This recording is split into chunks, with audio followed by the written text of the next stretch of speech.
हमारे जांच में ये स्पष्ट आया है कि ये जो जुवेनाइल एक्यूज्ड है यही गाड़ी चला रहा था। जब वो घर से निकला था उसके घर के सिक्योरिटी गार्ड के पास की जो रजिस्टर है उसमें पहली एंट्री है कि ये लड़का, ये आरोपी ये गाड़ी लेके निकला है। इस प्रकार के सीसीटीवी फुटेजेस और अलग अलग एविडेंस, टेक्निकल एविडेंस के तौर पे ये हमारी निश्चित हुई है कि ये गाड़ी ये जुवेनाइल एक्यूज चला रहा था। आई विटनेसेस की स्टेटमेंट भी हमारे पास है जो टेक्निकल एविडेंस को कोरोबोरेट करती है। हमारी केस 304 आईपीसी की है जिसमें हम नॉलेज की बात कर रहे हैं कि आरोपी की जो कंडक्ट थी और जो सीक्वेंस ऑफ इवेंट्स था उससे आरोपी ये फुल नॉलेज में था कि उससे किसी की जान जा सकती है। ड्राइविंग सीट पर कौन था, इसको लेके अलग अलग वर्जन सामने आ गए हैं। आपकी जांच में क्या आया है और क्या ड्राइवर बदलने की कोशिश हमारे जांच में ये स्पष्ट आया है कि ये जो जुवेनाइल एक्यूज्ड है यही गाड़ी चला रहा था और इसके लिए क्रोनोलॉजिकली जो एविडेंस जरूरी थे वो एविडेंस इकट्ठा किए गए हैं। उदाहरण के तौर पे जब वो घर से निकला था उसके घर के सिक्योरिटी गार्ड के पास की जो रजिस्टर है उसमें पहली एंट्री है कि ये लड़का, ये आरोपी ये गाड़ी लेके निकला है।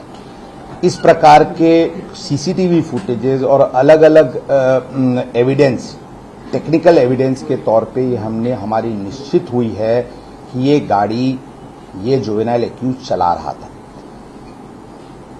इसके साथ साथ आई विटनेसेस की स्टेटमेंट भी हमारे पास है जो टेक्निकल एविडेंस को कोरोबोरेट करती है।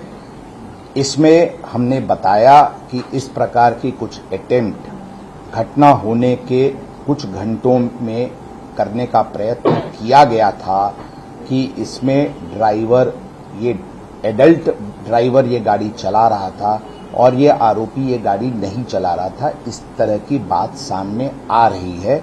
इसकी हम पूरी तरीके से तहकीकात करके जो भी इस प्रकार का प्रयत्न किया उसके विरुद्ध 201 आईपीसी एविडेंस डिस्ट्रक्शन के तहत कार्रवाई की जाएगी।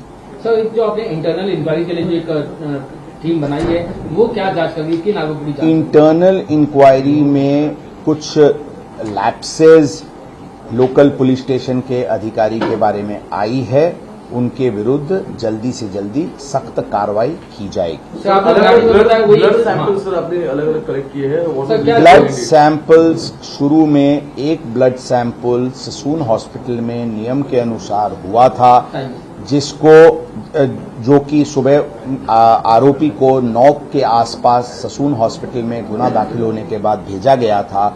वो गुना दाखिल होने के बाद ब्लड सैंपलिंग ली गई थी। इसमें चूंकि ये सेंसिटिव केस था, as a matter of abundant precaution blood sample बदली तो नहीं गई। इसको एश्योर करने के लिए, इसको श्योरिटी के साथ वो करने के लिए शाम को इस आरोपी का एक और ब्लड सैंपल लिया गया था और दोनों सैंपल्स फोरेंसिक डिपार्टमेंट को भेजे गए हैं ताकि वो फर्स्ट सैंपल और सेकंड सैंपल एक ही डीएनए का, एक ही व्यक्ति का है, इसको निश्चित करने के लिए ये कार्रवाई की गई। सर, क्या ये ब्लड सैंपल रिपोर्ट से या डीएनए की रिपोर्ट से ड्रग्स कंज्यूम किया था किन्हीं पार्टी में, ये भी सामने आ सकता है? जरूर, जो भी ब्लड की सैंपल जो रिपोर्ट के लिए भेजी गई है उसमें अल्कोहल, ड्रग्स या और भी कोई बैंड सब्सटेंसेस का यूज हुआ है या नहीं, ये सभी बात सामने आ सकती है। 5.5 घंटे का डिले हुआ था ब्लड सैंपल कलेक्ट करने में। करीब 5.5 घंटे, 2:30 बजे का अगर इंसिडेंट है तो आपके बताने के मुताबिक 8 बजे सुबह ब्लड सैंपल पहला कलेक्ट किया है। 8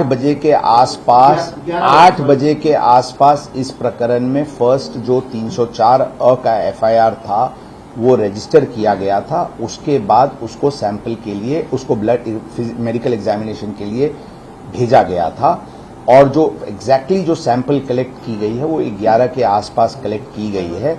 उसमें जरूर ये एक लैप्स ऑफ टाइम है, लेकिन मैं ये बताना चाहूंगा कि इसमें ब्लड रिपोर्ट ब्लड के रिपोर्ट के ऊपर हमारा ये 304 आईपीसी का केस टिका हुआ नहीं है।